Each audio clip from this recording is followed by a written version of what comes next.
প্রথমত আমার নাম সর্বমিত্র চাকমা। আমি বর্তমানে আছি 22টি সেশনে সোশিওলজি ডিপার্টমেন্ট, দ্বিতীয় বর্ষ। এবং আমরা ছাত্র শিবিরের সাথে আমরা একটা জোট করছি। এখানে শুধুমাত্র আমি একা না, আমাদের সাথে জুমা আপু থেকে শুরু করে বিভিন্ন স্টেক হোল্ডার যারা আসলে ছাত্র শিবিরের রাজনীতির সাথে যুক্ত না, এমন অনেক মানুষ, বিভিন্ন ধর্নার বিভিন্ন মতাদর্শের মানুষ এখানে একত্রিত হয়ে আমরা একটা নির্বাচনী জোট করছি। তো সেই জোটের নাম ঐক্যবদ্ধ শিক্ষার্থী জোট। সেখান থেকে আমি কার্যনির্বাহী সদস্য পদে আমি লড়াই করার সিদ্ধান্ত নিয়েছি। বেসিক্যালি আমার সাথে শুরু থেকেই বিভিন্ন প্যানেলের সাথে কথাবার্তা হয়েছে, তাদের সাথে আমার অনেক অনেক আলোচনা হয়েছে যে তারা আমাকে কতটা ফ্রিডম দিতে পারে, কারণ সকল দলের একটা আদর্শ থাকে, তাই না?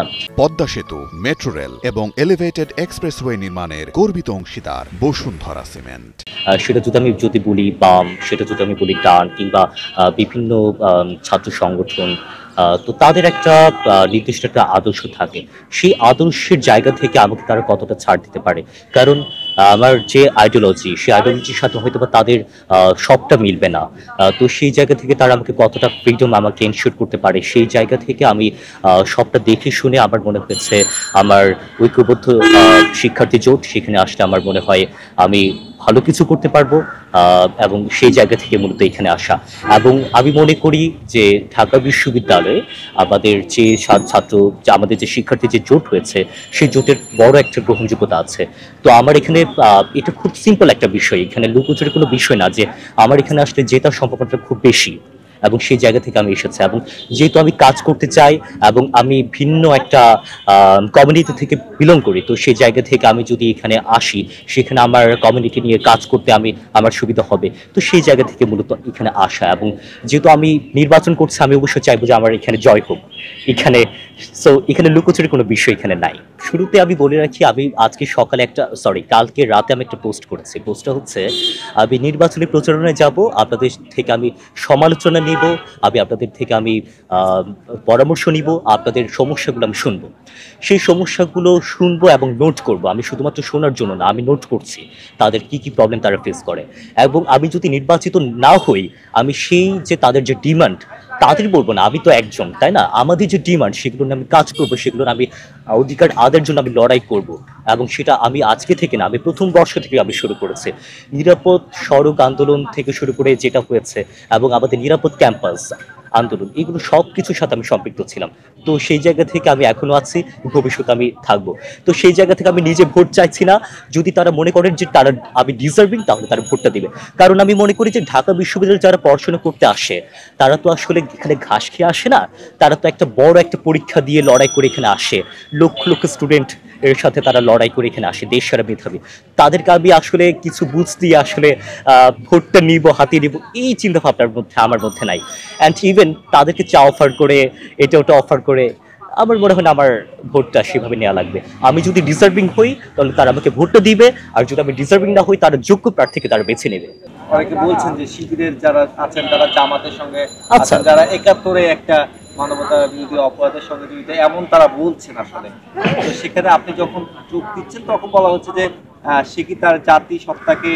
আচ্ছা, আমি আপনার প্রশ্নটা বুঝতে পেরেছি। বিষয়টা হচ্ছে, একদম বলা হচ্ছে আমি ছাত্র শিবিরেই জয়েন করেছি, এরকম, তাই তো? মূলত আমি শুরুতেই বলেছি যে আমার সাথে অনেক প্যানেল, অনেক জোট আমার সাথে যোগাযোগ করেছে। আমি একদম ডিরেক্ট নাম ধরে বলবো না, আমি আসলে কাউকে আমি অ্যাটাক করতে চাই না। তারা যদি আমাকে অ্যাটাক করে, তাহলে ওয়েলকাম, সমালোচনা আমি নিচ্ছি। তারা আমাকে স্পষ্টভাবে বলেছে যে আমাদের সাথে আপনি জোট করতে পারেন, আমাদের সাথে আপনার কোনো মতাদর্শের মিল নাও থাকতে পারে, কিন্তু শিক্ষার্থীদের অধিকারের জন্য আমরা একসাথে লড়াই করতে পারি, কাজ করতে পারি, এবং আমাদের জোটটা ইনক্লুসিভ হবে। এখন সেই যে তাদের যে একটা প্রপোজাল ছিল, সেই প্রপোজালটা আমি অন্যভাবে অন্য আরেকটা প্যানেলের সাথে, অন্য একটা জোটের সাথে করেছে। তাহলে দাঁড়িয়েছে কথাটা যে এই জায়গায় তাদের জোট কিন্তু শিবিরের জোট না, এমন একটা কথা দাঁড়িয়ে গেছে যে তারা আসলে এটা আমার মনে হয় একটা উদ্দেশ্য প্রণোদিত। কারণ তারা বুঝতে পেরেছে, তারা জানে তাদের আসলে পলিটিক্সটা করতে হবে, এই জন্য তারা বলছে যে আমি শিবিরে জয়েন করেছি, সামথিং এলস। কিন্তু তারাও তো আমাকে একই প্রপোজাল দিয়েছে। আমি যদি বামে যেতাম তাহলে এখন তারা কি আমাকে বলতো? তারা তো ক্লেম করতো যে সে আসলে বামের না, সে আসলে আমাদের সাথে জোট করেছে। এখন যারা বাম রাজনীতি করে তারা আমাকে বলছে আমি শিবিরে জয়েন করেছি, কিন্তু তাদের সাথে আমি গেলে তারা হয়তো বা বলতো যে সে আমাদের না, সে শুধুমাত্র জোট করছে। এখন তারা কিন্তু রাজনীতি বুঝে, তারা জানে শুনে, কিন্তু আমাকে তাদের অ্যাটাক করতে হবে তাই তারা করছে। এটা আমাদের বাংলাদেশের রাজনীতির একটা অপসংস্কৃতি আমি মনে করি। তো সেই জায়গা থেকে আমি ব্যতিক্রম কিছু না, এটাকে আমার ফেস করতে হবে, সেজন্য আমি সব কিছুর জন্য প্রস্তুত। এবং শিক্ষার্থীদের অধিকারের কথা আমি বলি যে আমি একটা রিসার্চ ওয়ার্কের সাথে আমি জড়িত ছিলাম। তো আমি এই ক্ষেত্রে আমি জেনেভা ক্যাম্পে আমি গিয়েছিলাম। জেনেভা ক্যাম্পে কি আমি যে দেখলাম যে আপনার যেখানে তারা ঘুমায় সেখানে তারা রান্না করে, সেখানে আবার তাদের লেট্রিন। আপনি বুঝতে পারছেন বিষয়টা? সেখানে তারা রান্না করে একই সাথে। আমি সেই স্মেল আমি টিকতে পারছিলাম না, সব কিছু স্মেল একদম মিশ্রণ হয়ে যাচ্ছে। আমি মনে করি আমাদের যে সামনে যে সূর্য সেন হল, এই যে এই পাশে আপনার যতগুলো হল দেখছেন মসজিদ হল, এখানে আপনি ঘুরে দেখেন রুমগুলো, অবস্থা খুব করুণ। সেখানে আপনার আমাদের শিক্ষার্থীদের যারা ছেলে শিক্ষার্থী আছে, পুরুষ শিক্ষার্থী, তাদের রান্না করার কোনো স্পেস নাই। যেই জায়গায় তারা ঘুমায় সেই জায়গায় পড়াশোনা করে, 4টা খাট ওইখানে দিলে আপনার পড়াশোনা করার জন্য কোনো স্পেস নাই। আমি মনে করি আমাদের যে হলগুলো আছে সবগুলো আপনার জেনেভা ক্যাম্পের মতো, শুধুমাত্র জেনেভা ক্যাম্পে আপনার একটা স্ট্যাটাস আছে, আমাদের স্ট্যাটাস নাই। এবং আপনার আমি নিরাপদ ক্যাম্পাস আন্দোলন আমি যুক্ত ছিলাম। সাম্য ভাইয়ের হত্যাকাণ্ড নিয়ে আমরা দেখলাম আমাদের এই নিরাপদ ক্যাম্পাসের আন্দোলনটা অনেক দিনের, যখন আপনার আমি প্রথম বর্ষ ছিলাম তখন থেকেই। তো সেই থেকে শুরু করে আপনার এই যে দেখছেন অবাধে গাড়ি ঘোড়া, আমি গত 2 সপ্তাহ আগে পরপর 2টা শুক্রবারে, আপনি শুক্রবারে কিন্তু ক্যাম্পাসে অনেক লোকজন এখানে আসে ঘুরতে। তো সেই জায়গায় এখানে কিন্তু আপনার ছিনতাই খুব বেশি করে হয়, আমরা দেখেছি। আমার 2 ক্লাসমেট পরপর 2 শুক্রবারে ছিনতাই হয়েছে। তো সেই জায়গা থেকে আমাদের প্রথম যে কথা সেটা হচ্ছে আমার এখানে আপনার বহিরাগত নিয়ন্ত্রণ করতে হবে এবং সুরক্ষা দিতে হবে সবকিছু। এবং নারী শিক্ষার্থীদের অনেক অনেক প্রবলেম আমরা ফেস করি। আমি নারী শিক্ষার্থীদের যে অধিকার সেটা আমি সর্ব ছিলাম। এখানে আপনার যারা নন রেসিডেন্ট আছে তারা কিন্তু তাদের হলে ঢুকতে পারে না, আপনি এটা জানেন? তারা যে নন রেসিডেন্ট যারা আছে তাদের হলে ঢুকতে না পারার কারণে তাদের যে একটা লজিক দেওয়া হয় সেটা খুব উইক। লজিকটা হচ্ছে হলের মধ্যে যে খাবারের সংকট, যারা নন রেসিডেন্ট আছে তারা যদি সেখানে ঢুকে যদি খাবার খায় তাহলে খাবারের সংকট দেখা দিবে, যারা রেসিডেন্ট আছে তারা নাকি খাবার পাবে না। এখন সে আপনার হলের শিক্ষার্থী, নন রেসিডেন্ট নাকি রেসিডেন্ট সেটা আবার দেখার বিষয় না। সে যখন হলের শিক্ষার্থী তার আপনার খাবারের ব্যবস্থাটা করতে হবে, সেটা আপনার দায়িত্ব, আপনার কর্তব্য। আপনার ঢাকা বিশ্ববিদ্যালয় হচ্ছে একটা রাষ্ট্রের ভিতর আরেকটা রাষ্ট্র, যেহেতু এটা স্বায়ত্তশাসিত প্রতিষ্ঠান, এখানে আপনার বেসিক নিডসগুলো আপনার এনশিওর করতে হবে। তো সেই জায়গা থেকে আমি মনে করি না এটা খুব বেশি বড় কিছু। এখানে আপনার রাষ্ট্র একটা ভর্তুকি আছে। তো সেই জায়গা থেকে আমি মনে করি নারী শিক্ষার্থীদের যে প্রপার যে ফ্রিডম থেকে শুরু করে তাদের যে অধিকার, খাদ্য, আবার এই জায়গাটা আমি খুব মানে মজা লাগে আমার, যে আপনি তাদেরকে বাসস্থানটাই দিতে পারছেন না, তাদেরকে আপনি সিটটাই দিতে পারছেন না, সেই জায়গায় তাদেরকে মানে অন্তত আপনি খাবারটা দেন, সেটা আপনি দিতে পারছেন না। এটা কিরকম? আমি 104 বছর পরে আপনি যদি এটা ইনশিওর করতে না পারেন, এটা আমাদের জন্য খুব আবাসন সংকট নিরসন এটা মিথ্যা আশ্বাস হচ্ছে কিনা। দেখুন, আমাদের যে স্বাধীনতা সংগ্রামের উদাহরণটা দিই, 1971 সালে আপনার 9 মাসের মধ্যে তো আপনার যুদ্ধটা শুরু হয়ে শেষ হয়নি। আমাদের যুদ্ধটা শুরু হয়েছিল সেই অনেক আগে থেকেই, দীর্ঘ 24 বছর আমাদের সংগ্রাম, তাই না? তো আমরা 1 বছরের মধ্যে সবকিছু যে করতে পারবো তা কিন্তু না, কিন্তু আমরা ভয়েসটা রেজ করতে পারবো। আমরা তো আসলে ওয়েলফেয়ার, আমি নিজে ব্যক্তিগতভাবে ওয়েলফেয়ার পলিটিক্সের দিকে আমি নাই। আমি সেটা ছাত্র শিবিরকে সেটা নিয়ে আমি ক্রিটিক করেছি, আপনারা জানেন কিনা আমি জানি না।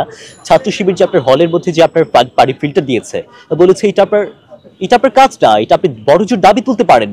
আপনি প্রশাসনকে বলতে পারেন যে তাদের আপনার ঠান্ডা পানির ব্যবস্থা করেন, ফিল্টার দেন, কিন্তু আপনি কারোর থেকে টাকা তুলে, আপনি কারোর থেকে আপনি অনুদান নিয়ে সেই ওয়েলফেয়ার পলিটিক্সের দিকে আমি নাই। তো সেই জায়গা থেকে আমরা ভয়েসটা রেজ করবো একসাথে। এবং ডাকসু হচ্ছে ভয়েস রেজ করা একটা জায়গা, এখানে আপনি প্রতিশ্রুতি দিবেন, প্রতিশ্রুতি পূরণের যে জায়গা সেটা একদম মিথ্যা আশ্বাস হয়ে যাবে এমনটা না, কিন্তু আমরা স্টেক হোল্ডারটা আমাদেরকে নিশ্চিত করতে হবে। আমি সমাজবিজ্ঞানের ছাত্র, সমাজবিজ্ঞানের শিক্ষার্থী হিসেবে আমি একটা কথা বলি, এই কথাটা অনেকে বুঝবেন না। আসলে শিক্ষকরা আমাদের পরম শ্রদ্ধার শিক্ষাগুরু, পথ প্রদর্শক, কিন্তু দুর্ভাগ্যবশত এখানে এসে আমাদের সমাজবিজ্ঞানের একটা কথা আছে যে আমাদের শিক্ষার্থীদের শিক্ষকদের বিরুদ্ধে আমাদের স্ট্রাগল করতে হয় মাঝে মাঝে, আমাদের এবং শিক্ষকদের অথরিটির বিরুদ্ধে স্ট্রাগল করতে হয়। এই কথাটা যদি না বুঝেন আমার কিছু করার নেই, কিন্তু আমি বুঝাচ্ছি বিষয়টা। এই যে আপনার নারী শিক্ষার্থীরা বিভিন্ন ধরনের যৌন হয়রানির শিকার হচ্ছেন, তাই না, শিক্ষকদের দ্বারা। সৌভাগ্যবশত আমি আমার টিচার যারা আছেন তাদের থেকে আমি পরীক্ষার ম্যাথস থেকে শুরু করে কোনো বিষয় আমি এরকমভাবে শিকার হইনি, কিন্তু এরকম অনেকেই হয় যে মতাদর্শের ভিন্নতার কারণে ম্যাথস কমিয়ে দেয়, এটা করে ওটা করে।